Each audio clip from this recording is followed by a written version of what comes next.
গরমের দিনে একদম হালকা মশলা দিয়ে তৈরি ঝিঙে দিয়ে চিংড়ি মাছের এই রেসিপিটি সাদা ভাতের সাথে দুর্দান্ত লাগবে। মাঝারি সাইজের চিংড়ি মাছ ভালো করে ধুয়ে পরিষ্কার করে নিয়েছি। হলুদ নুন মাখিয়ে দিয়ে চিংড়ি মাছগুলো আমি সর্ষের তেলেতে হালকা করে একটু ভেজে নেব। সর্ষের তেল গরম করে নিয়েছি। চিংড়ি মাছগুলো একটু এপিট ওপিট করে ভেজে নেব।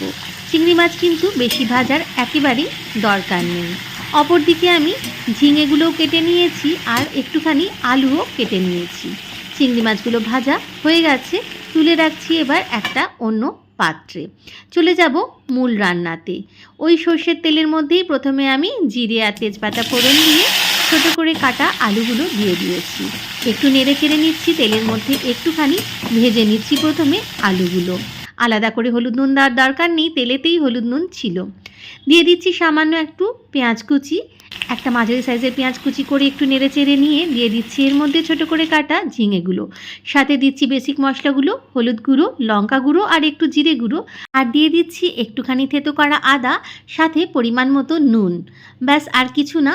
মিডিয়াম টু হাই ফ্লেমে ঝিঙে আর আলুটা মশলার সাথে একটু ভেজে নেব, যাতে কাঁচা মশলার কোনো রকম গন্ধ না থাকে। খুব সুন্দর করে এইভাবে ভাজা হয়ে গেলে দিয়ে দেব এর মধ্যে পরিমাণ মতো গরম জল, যাতে ঝিঙেটা আর আলুটা সিদ্ধ হয়ে যায়। ঝিঙেটা খুব বেশি সিদ্ধ হওয়ার নেই, মেন আলুটাই সিদ্ধ হওয়ার। সাথে একটু চেরা কাঁচা লঙ্কা আর ভেজে রাখা চিংড়ি মাছগুলো দিয়ে দিচ্ছি।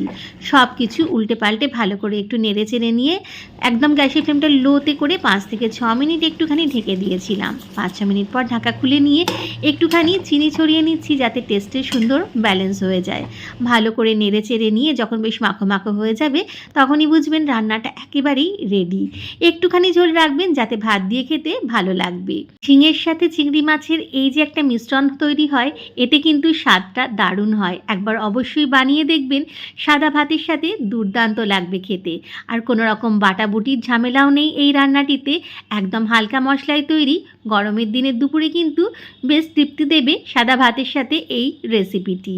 ভালো লাগলে অবশ্যই বানিয়ে দেখবেন। দেখা হচ্ছে পরের রেসিপিতে।